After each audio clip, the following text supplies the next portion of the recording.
بسم اللہ الرحمن الرحیم۔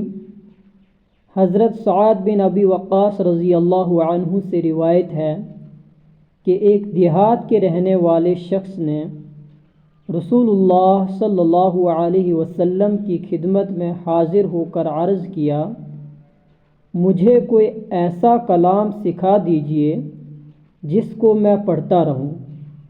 آپ صلی اللہ علیہ وسلم نے ارشاد فرمایا، یہ کہا کرو، لا الہ الا اللہ وحدہ لا شریک لہ، اللہ اکبر کبیرا والحمد للہ کثیرا وسبحان اللہ رب العالمین، لا حول ولا قوة الا باللہ العزیز الحکیم۔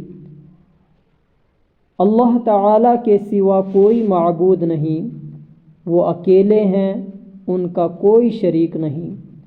اللہ تعالیٰ بہت ہی بڑے ہیں اور اللہ تعالیٰ ہی کے لیے بہت تعریفیں ہیں۔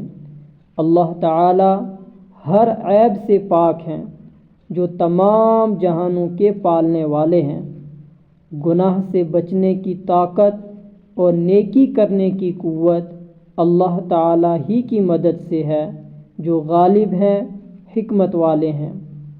اس دیہات کے رہنے والے شخص نے عرض کیا، یہ کلمات تو میرے رب کو یاد کرنے کے لیے ہیں، میرے لیے وہ کون سے کلمات ہیں جن کے ذریعے میں اپنے لیے دعا کروں؟ آپ صلی اللہ علیہ وسلم نے ارشاد فرمایا، اس طرح مانگو، اللہم اغفر لی وارحمنی واہدنی وارزقنی وعافنی۔ اے اللہ، میری مغفرت فرما دیجئے، مجھ پر رحم فرما دیجئے، مجھے ہدایت دیجئے، مجھے روزی دے دیجئے اور مجھے عافیت عطا فرما دیجئے۔ ایک روایت میں ہے کہ آپ صلی اللہ علیہ وسلم نے ارشاد فرمایا، یہ کلمات تمہارے لیے دنیا اور آخرت کی بھلائی کو جمع کر دیں گے۔